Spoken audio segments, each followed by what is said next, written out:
All right, today we're cracking open a historical cold case. It's a real detective story about a collection of ancient texts that literally shaped the world and a puzzle that asks, what if a whole century of their history is missing? And really, the entire mystery boils down to this one question.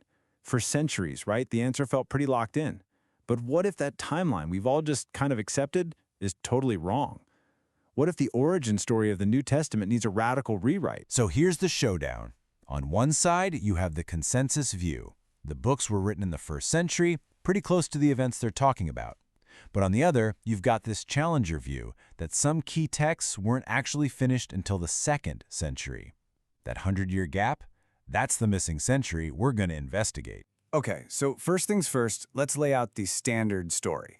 Before we can really get into the controversy, we have to understand the timeline that, for decades, most scholars just agreed on. This is pretty much what you'd see in any standard textbook. It starts with Paul's letters, then you get the main Gospels and Acts after the destruction of the temple in Jerusalem, and the Gospel of John kind of wraps it all up at the end of the century. It's a very neat, tidy package. But, history is almost never that clean, and some folks started to see some cracks in that neat little package. And this is where things get interesting. Our story jumps to the 1800s, with this German scholar who basically looked at that accepted timeline and decided to just detonate it. And he did it all using this really powerful idea from philosophy. Meet Ferdinand Christian Bauer. He and his crew, the Tübingen School, they looked at the New Testament and they didn't see this nice, harmonious picture. Nope, they saw conflict, a big one. And to explain it, Bauer grabbed a pretty radical tool from the philosopher Hegel. And that tool is the Hegelian dialectic. It's a way of looking at history not as a straight line, but more like a three-step dance. You have a thesis, an idea, then it gets smacked by an antithesis, its total opposite. And out of that whole mess, you get a synthesis, a new thing that blends them both. Bauer was convinced this was the key to the whole puzzle of early Christian history. So here's how he put it all together. The thesis, he said, was the original Jewish Christianity of Peter, all about following the Mosaic Law. Then, bam, the antithesis, Paul's super radical faith-only Christianity for non-Jews.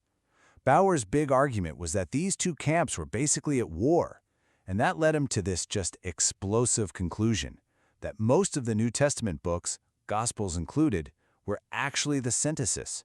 They weren't first-century eyewitness accounts, they were second-century peace treaties, basically, written to create a new, unified church. Okay, so Bauer's grand theory, it's mostly seen as a historical curiosity these days. But that central question he asked, hey, could these texts be way later than we think? That question is still very, very much alive. So modern detectives, they look for clues in two main places. We're going to start with the evidence from outside the New Testament. And right off the bat, you see this and think, okay, case closed. Around 150 CE, a writer named Justin Martyr talks about memoirs called Gospels. That seems like a total slam dunk for the early date, doesn't it? It proves the Gospels were already a thing.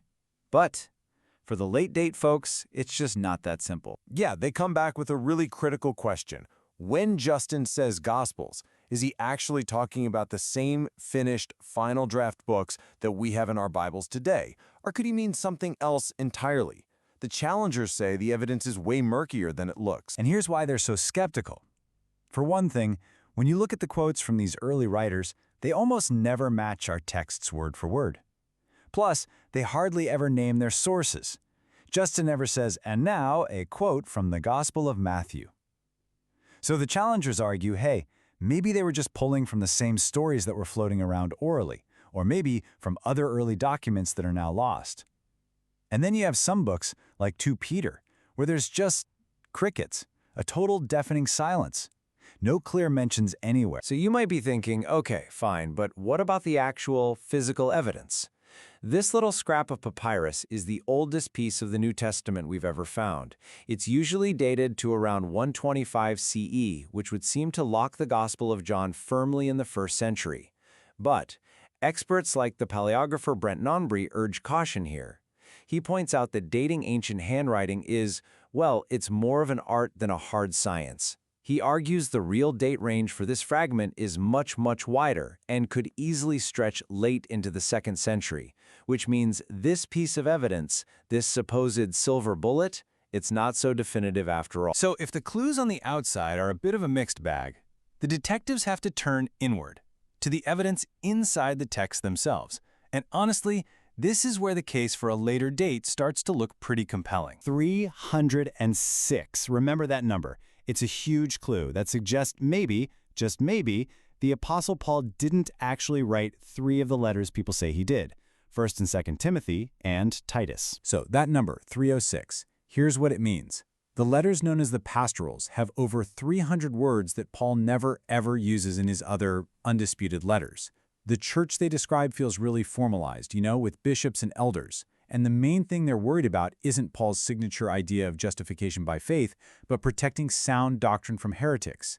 So you have to ask yourself, does that sound more like a tiny brand new church in the 60s CE, or a more developed, organized institution from 100 years later? And here's another big internal clue, this time from the Book of Acts. Scholars like Richard Purvo have found some really convincing parallels between what's in Acts and the writings of the historian Josephus, whose big work came out in 94 CE. The logic here is pretty straightforward. If the guy who wrote Acts had read Josephus, then Acts had to be written after 94 CE, and that would push its creation deep into the 2nd century, long after its traditional author Luke would have been around. So taking all these clues as a launchpad, some modern scholars aren't just tweaking the timeline anymore, they're trying to completely rewrite it from the ground up. Here are 3 of the big names in the game today. We've already met Richard Purvo, who redates Luke Acts. Then you've got David Trobisch, who argues the whole New Testament we know was put together as one big canonical edition late in the 2nd century. But the most radical theory of all, that comes from Marcus Vincent, and it completely flips everything we thought we knew about the Gospels on its head. It's a theory called Marcionite priority. Okay, so the traditional story goes like this. There was this heretic named Marcion, and around 140 CE, he took the Gospel of Luke and just started chopping bits out of it. But this theory, it flips that script completely. It says Marcion didn't edit a gospel, he wrote the very first one. And our 4 famous Gospels, they were all written after his, as a direct response to him. I mean, the difference is just stunning. In the traditional view, you have the Gospels written in the 1st century, and then way later, Marcion comes along and messes with one of them. But in Marcionite priority, nothing we would even recognize as a gospel existed until Marcion wrote his, around 140 CE. If that's true, our Gospels aren't eyewitness accounts from the 1st century at all. They're theological arguments from the middle of the 2nd. So, okay, after all this detective work, from 19th century German philosophy to modern-day manuscript science, you might be sitting there asking, so what? Why does any of this actually matter? What are the real stakes here? This right here, this quote, really nails it. The difference between a 1st century text and a 2nd century text is the difference between 1 generation and like 4 or 5. That extra time, that's a huge gap where memories can get fuzzy, where legends can grow, and where the problems of a later church can get written back into the origin story. It's all about the distance, the distance between the story and the actual event. And in the end, this whole historical mystery kind of brings us right back to a question for today. Does finding out a story's date change its power? Does a text written 100 years after the fact become less of a history book and more a statement of faith? Look, there's no easy answer to that, but it's definitely a question worth asking. Thanks for digging into this mystery with us.